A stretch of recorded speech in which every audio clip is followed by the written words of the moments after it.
नमस्कार, स्वागत है आप सभी का एनएमएफ न्यूज में। मैं हूं आपके साथ शापनी पटनायक। बिहार चुनाव इस बार काफी ज्यादा इंटरेस्टिंग रहा है।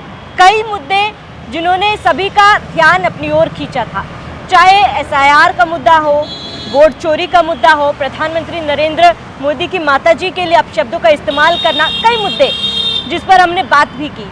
लेकिन एक मुद्दा था खेसारी लाल यादव और उनके राम मंदिर को लेकर बयान का, जिसको लेकर जमकर विरोध हुआ था और कहीं ना कहीं खेसारी लाल यादव को नतीजों में उसका अंजाम भुगतना पड़ा। वो तस्वीरें हमने भी देखी, आपने भी देखी। लेकिन इसी बीच उनके दोस्त, करीबी दोस्त रवि किशन का एक बयान सामने आया है। रवि किशन से जब पूछा गया कि खेसारी लाल यादव को जिस तरीके से हार का सामना करना पड़ा, उसके पीछे के वो कारण क्या वो मानते, जिस पर उनका एक बहुत बड़ा बयान सामने आया। उसी बयान पर हम चर्चा करेंगे। मेरे साथ सहयोगी रोहित मौजूद है। रोहित, तस्वीरें जीत की एनडीए की हमने देखी, हार की कांग्रेस आरजेडी महागठबंधन की हमने देखी, लेकिन इसी बीच रवि किशन का वो बयान क्या था? बिल्कुल, रवि किशन से जब खेसारी लाल यादव को लेकर सवाल किया गया तो उन्होंने सबसे पहले ये सिखाया कि भाषा को संयमित रखना चाहिए। कोई भी हो, कोई भी विचारधारा हो, कोई भी पार्टी हो, सबसे पहले ये रूल फॉलो कीजिए कि कहाँ पर क्या बोलना है। और रवि किशन ने कहा कि हमने मंदिर या हिंदुत्व पर तो चुनाव लड़ा ही नहीं बिहार में। हमने तो बात की वहाँ के जंगल राज पर, हमने बात की वहाँ पर आरजेडी के जिस तरीके से उनके दौर में डरावना माहौल था उसकी बात की। लेकिन हिंदुत्व और मंदिर लेकर कौन आया? यही लेकर आए। और फिर टिप्पणी किस पर कर दी? जहाँ पर करोड़ों हिंदुओं की आस्था का केंद्र है अयोध्या धाम, भगवान प्रभु श्री राम के मंदिर, रामलला की प्राण प्रतिष्ठा को लेकर सवाल कर दिया। अब हॉस्पिटल तो बना है ना राजा दशरथ के नाम पर, तो क्या ज़रूरत थी ऐसा बोलने की कि मंदिर की जगह हॉस्पिटल बन जाए? तो भाषा को संयमित रखना चाहिए। सबसे पहले ये खेसारी लाल यादव को समझाया रवि किशन ने। अब दोस्त किस लिहाज से, क्योंकि एक ही इंडस्ट्री से आते हैं। और पवन सिंह और खेसारी लाल यादव की जब तीखी तकरार चल रही थी तब वो रवि किशन ही थे जिन्होंने एक रियलिटी शो के मंच पर दोनों को मिलवाया था। दोनों के बीच जो तल्खियाँ थी उसको कहा था कम कीजिए, एक ही इंडस्ट्री से हैं, भाईचारा बढ़ा कर रखिए, ऐसे अलग रहेंगे वही बट जाएंगे तो कट जाएंगे, तो एक साथ चलिए। तो ये बातें रवि किशन ने समझाई थी। तो आज फिर रवि किशन समझा रहे हैं कि भाई इस तरीके से नहीं होती हैं चीज़ें जिस तरीके से आप कर रहे हैं। हिंदुत्व का मुद्दा, मंदिर का मुद्दा आप लोग लेकर आए, हम लोग लेकर नहीं आए।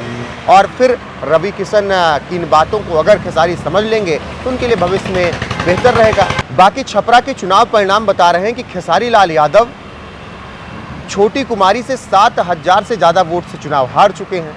वो खेसारी लाल यादव जिनका पूरा माहौल बन रखा था, खूब चुनाव प्रचार किया गया। छोटी कुमारी को तो शायद बहुत लोग जानते भी नहीं थे। अगर लोकल की बात छोड़ दीजिए, खेसारी तो स्टार थे ना, लेकिन खेसारी ने गलतियां की। अपराध वो गलतियां रोहित शायद तो समझ भी गए, क्योंकि हार के बाद उन्होंने ट्वीट किया था जिसमें वो अटल जी की एक लाइनें जो है उन्होंने लिखी थी। और सबसे बड़ी चीज, उन्होंने तिलक लगाया हुआ था अपने माथे पे। तिलक लगाते एक फोटो भी उन्होंने शेयर की थी, जिसके बाद लगातार यही कहा जा रहा था कि शायद खेसारी लाल को समझ में आ गया कि उन्होंने गलती कहाँ कर दी। बिल्कुल, अटल जी की पंक्तियाँ उन्होंने लिखी और फिर एक वीडियो भी बनाया और कहा कि क्या हार में क्या जीत में किंचित नहीं भयभीत में, कर्तव्य पथ पर जो भी मिला ये भी सही वो भी सही। लेकिन आपको विजय क्यों नहीं मिली, इसका विश्लेषण आप कीजिए।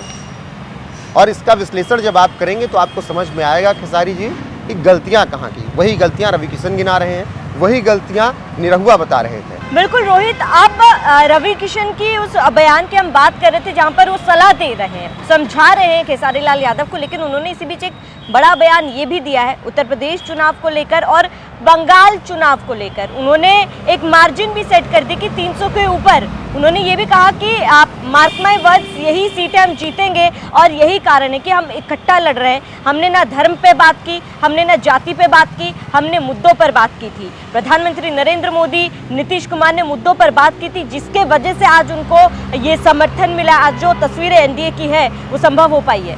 बिल्कुल, और यही कॉन्फिडेंस है इस पार्टी का। और 300 सीटें 403 विधानसभा उत्तर प्रदेश में जीतने के लिए जो दम गोरखपुर के सांसद रवि किशन भर रहे हैं वो गलत भी नहीं है, क्योंकि जब आप 243 में से 202 सीटें ले आ सकते हो तो फिर 403 में से 300 क्यों नहीं? क्योंकि उत्तर प्रदेश में भी विपक्ष का वही हाल है, सनातन पर प्रहार करना, मंदिर को लेकर टिप्पणियां करना और हिंदुओं को लेकर बयान देना, वही वहां पर भी ढर्रा चल रहा है। अगर अखिलेश यादव समझ गए कि इस राजनीति को नहीं छूना है, तब वो फाइट कर पाएंगे, वरना खेसारी जैसा अगर उन्होंने हाल किया या लालू प्रसाद यादव जैसी बातें की कि महाकुंभ फालतू, जैसे अखिलेश यादव भी महाकुंभ को बदनाम करने में पूरी कोशिश में लगे हुए थे, तो भूली नहीं है जनता। अब जनता सब कुछ याद रख रही है। पहले का दौर था कि बयान देकर निकल गए, अब सोशल मीडिया है, 4 दिन बाद फिर आपके बयान सामने होते हैं। तो उन सब चीज़ों से बचना होगा। मुझे लग रहा है कि अखिलेश यादव को तभी उत्तर प्रदेश में वो फाइट कर पाएंगे। और रही बात बंगाल की, तो प्रधानमंत्री नरेंद्र मोदी ने कल बिहार में इतनी प्रचंड जीत के बाद अपने भाषण में ये बात तो कह ही दिया कि जहाँ जहाँ गंगा माँ पहुँचेंगी वहाँ वहाँ बीजेपी पहुँचेगी। तो गंगा माँ उत्तर प्रदेश में, गंगा माँ बिहार में और गंगा माँ बंगाल में भी। और बंगाल में ममता बनर्जी को ये डर सताने लगा, इसीलिए SIR नहीं होने देना चाहती हैं वो। और वहाँ की भी तैयारियाँ बीजेपी एनडीए ने बहुत बड़ी की। ममता बनर्जी के साथ अखिलेश यादव को भी ये डर सता रहा है, क्योंकि उन्होंने भी बिहार चुनाव के नतीजे आते हैं तो उन्होंने भी ऐलान कर दिया कि उत्तर प्रदेश में हम SIR नहीं होने देंगे। देखिए, वो वही मुद्दे छू रहे हैं जो मुद्दे बीजेपी को फायदा पहुंचाएं। अब आप एक तरफ कह रहे हो कि वोट चोरी हो रही है, अब वोट चोरी कैसे रुकेगी?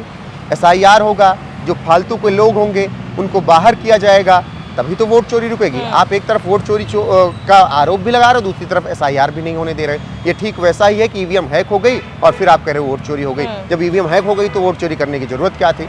तो जहां जहां गंगा वहां वहां बीजेपी, ये प्रधानमंत्री नरेंद्र मोदी ने कहा। और अगला टारगेट बंगाल है।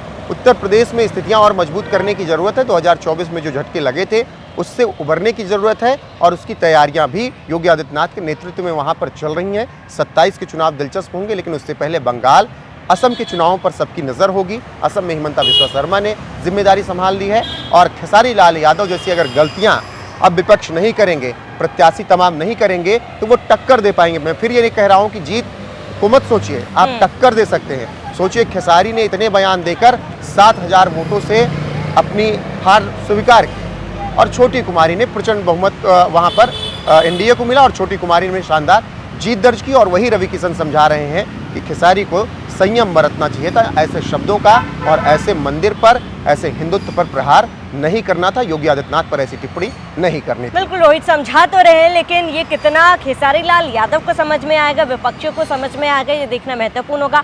आप सभी दर्शकों का क्या कहना है हमें कमेंट कर जरूर बताएं। साथ ही बने रहिए NMF न्यूज़ के साथ।